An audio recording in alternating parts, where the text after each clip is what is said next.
Continent's oldest liberation movement has deployed its top brass to KwaZulu-Natal, its biggest supporter base. Now, this is ahead of the January 8th statement on Saturday, which coincides with the party's manifesto launch. ANC President Cyril Ramaphosa and provincial officials in KZN are expected to be at the Pinetown taxi rank this morning. Well, yesterday they campaigned on the south coast, where the president addressed the Masinenge community and visited a taxi rank in Port Shepstone. Our colleague Aldrin St. Pierre is in that taxi rank this morning ahead of this visit. Aldrin, good morning. Well, it looks like the charm offensive is really surely underway now. What time do you expect the president to be there, and what kind of message do you think he's going to be spreading?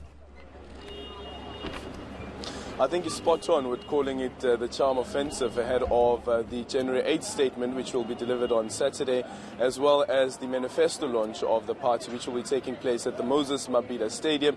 And also considering that the party has put itself a target of around 100,000 people to fill up the Moses Mabhida Stadium. And some people are asking the question whether the ANC can outperform Casper Nyovest. Then we'll have to wait and see whether indeed the party will be able to do that. And today it is about trying to get people, mobilize people to attend that event that will be taking place on Saturday. And today here in Pinetown this morning, we're expecting the president to arrive around 6:30.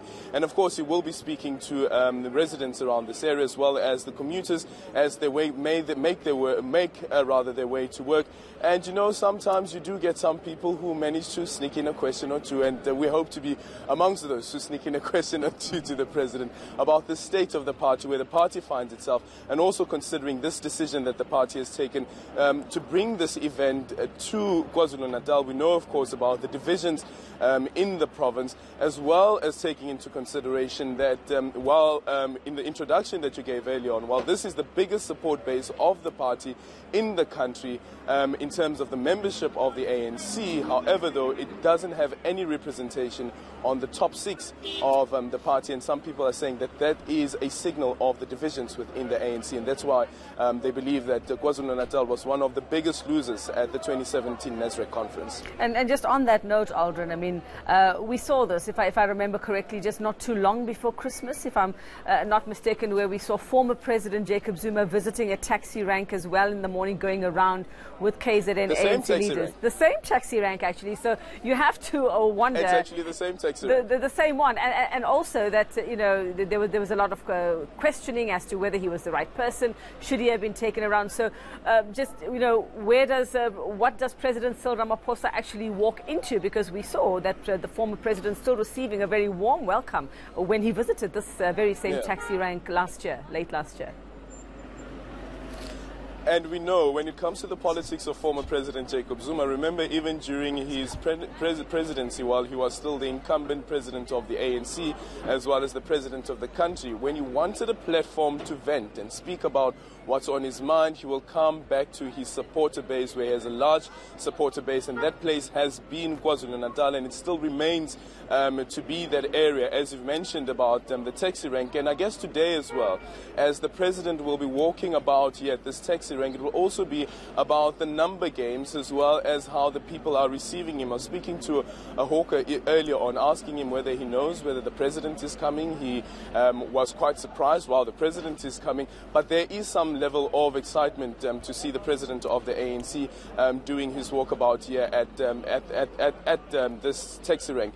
But certainly there will be some comparison around how the president of the ANC is being received compared to how the former president of the ANC has been received. And also, if you looked at the conversation that the president had yesterday with Samkelo Masego, where the president said that he will be meeting former President Jacob Zuma, because there have been these concerns around whether some people believe the former president is trying to de-campaign President Cyril Ramaphosa, or even the ANC for the matter, and trying to show that he has way more support compared to the incumbent.